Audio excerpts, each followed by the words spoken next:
You know, I've been doing team videos for a long time now on YouTube. Honestly, you could say I've milked the living hell out of this, and I don't deny it. Everyone has their own niche, right? Well, this is mine. I make teams.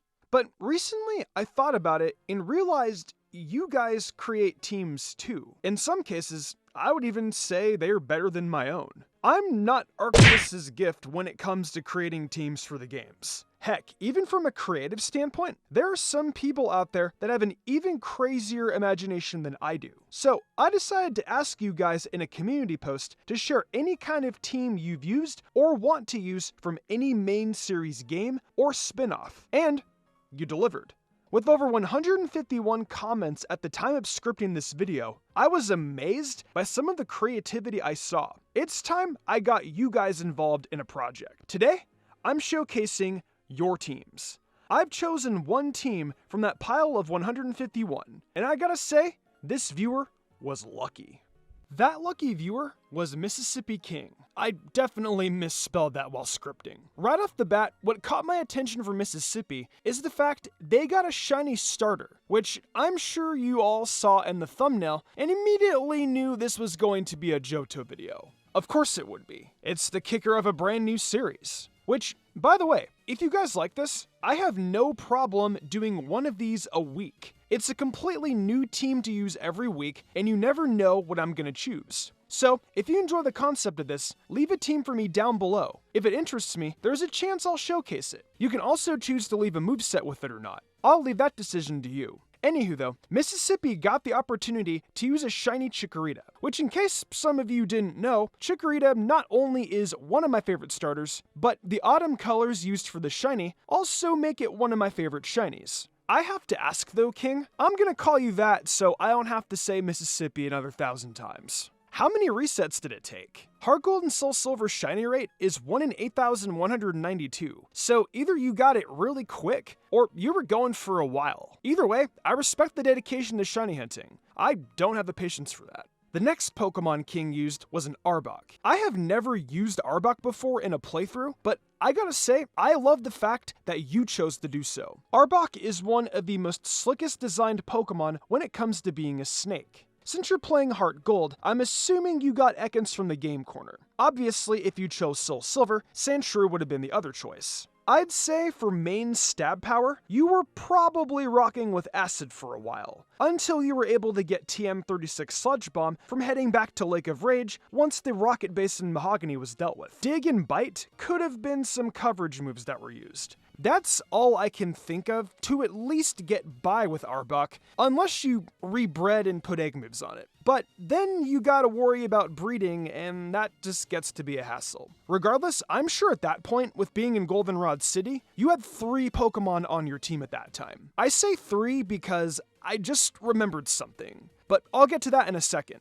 All I can say is Whitney must have been hell. Status elements on Miltank is in my opinion the way to go when you have a team like that. King did mention in his comment was a difficult fun run. I can totally see why. So the third Pokemon that I remembered that you can actually get in Violet City is Slugma. The process of getting one is actually pretty simple, but I feel some people didn't actually know this was possible. In fact, I actually didn't know about this until a viewer showed me on stream a few years ago. There's an NPC in the Violet City Pokemon Center that can give the player up to 3 eggs. A Wooper, a Mareep, and a Slugma. The first 2 are kind of redundant because you can literally catch them on the following route, but the third option is a fun little choice. Talk to Primo and he will give a prompt, and your job is to give him 2 phrases. The 2 phrases you want to say for Slugma are...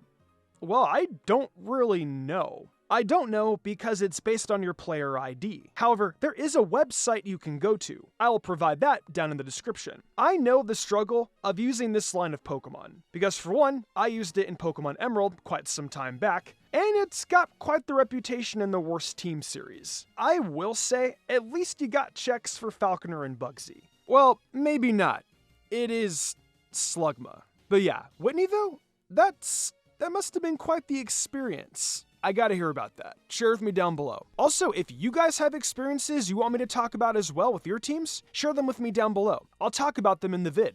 For the fourth member, King chose a pretty good electric type that's not Ampharos. I feel everyone chooses Ampharos in the Johto games. Obviously because of the early accessibility, which I don't blame. I have too. And I mean, it's right next to Falconer. King did something awesome though and chose Magnemite as their next member. Magnemite can be found on Route 38. Unfortunately, they only evolved their Magnemite into a Magneton. As far as I know, the only way to evolve Magneton in the Magnezone is by trading the Diamond, Pearl, or Platinum. If you're on Emulator, I can see how that would be an issue. Nonetheless, Magneton is awesome. That Steel electric typing provides a lot of defensive capabilities, while also dominating with a high special attack stat. Once Magnemite joined the team, things probably got at least a little easier, I hope. Well, maybe. King's rival did have a Typhlosion, Chuck exists, Jasmine exists. Oh Lord Arceus, I can already feel your pain. It's all good though, because once Slugma evolves into Magcargo, I guarantee a carry is coming.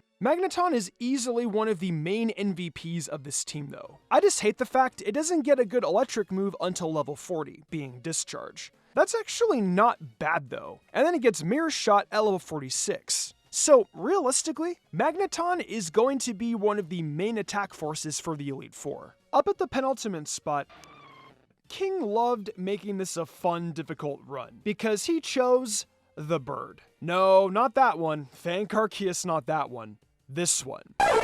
Farfetch'd, at least, isn't handing out up Christmas presents. Right off the bat, Farfetch'd can be found on Route 38, right where Magnemite is. The difficulty of this run, I can already see is turning into a real ride. At least Farfetch'd should be able to help with Chuck, right? Well, at least you got a flyer, so you won't have to walk everywhere. So far, even though Whitney is a challenge for this team, I'm gonna say you had a harder time with Morty. The reason I say that is due to the team's speed. Having Gengar at 110 base speed, constantly using Hypnosis, can be incredibly painful and difficult. Morty can be a super pain in the ass, especially with this team. You gotta let me know how many attempts it took you to beat Morty. I'm gonna say at least twice, unless you potion spammed. Or if you didn't use items, more power to you. I gotta try a run like that sometime. Farfetch'd's moves, I'm thinking were something like Aerial Ace or Fly, Slash, Swords Dance, and Night Slash. If you're able to set up at least one Swords Dance, that can do you some justice. Or,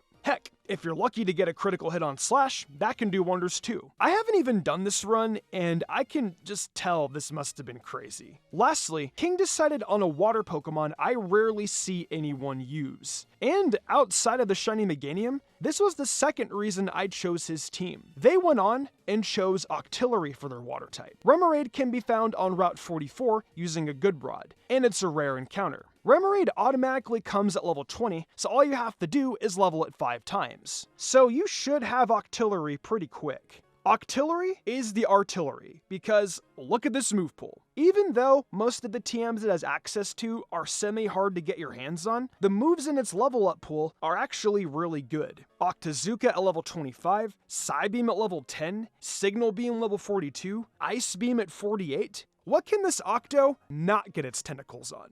I mentioned Magneton as being the heavy artillery, but my bet is Octillery was the main MVP of this team, without a doubt. Its coverage pool allows it to handle most of the gym leader's aces, and it also puts Silver's Typhlosion in check, so at least that's covered. Jasmine's Steelix probably went down easy. Price's Piloswine also felt that Octazooka, and I can also see Lance's Dragonite getting the Freezer treatment. Octillery definitely helps round out this team in terms of power, and I love when people use it. Props to you, King. Well, that was Mississippi King's team. My final opinions are, wow, this must have been a run. Even though I've made a worse team for Heartgold and Soul Silver in the past, this team actually seems like an equal contender to that, especially with how slow these Pokemon are. Like I mentioned earlier, I'm sure Morty truly gave this team hell. Hypnosis and Dream Eater are just the absolute worst. It's awesome that you were able to get a shiny Meganium though, especially on those shiny odds. I love seeing the shiny animation in Gen 4 too, not gonna lie. Arbok must have been challenging with that lackluster move pull. Magcargo, yeah, I don't have to explain that. Farfetch'd is pretty self-explanatory too, and Magnezone and Octillery are the main power drivers, I'd say. This team was a very fun one to showcase, as it really displayed the amount of challenges it had to go through. King, enlighten me with your experience down in the comments below. I'll pin your comment. Anywho, that wraps up the first entry in this series where you guys picked the team and I showcased them. I wonder what team we could get next. That choice is up to you, my lovely audience. Give me a team that you think will interest me. It can be from any main series game or spin-off. It can have legendaries or any obscure Pokemon on it. I'm not here to judge you, although Arceus might. Also, share with me your experiences with the team so I can share that as well. If you're interested in more Mystic content, check out my TikTok and the Mystic Umbreon Shorts YouTube channel. If we get the 10K followers on TikTok, I'll be doing a viewer's choice video. If you like Genshin Impact, check out my Genshin channel Teibachinary. So if you all enjoyed, be sure to leave a like and subscribe for more. See you next time.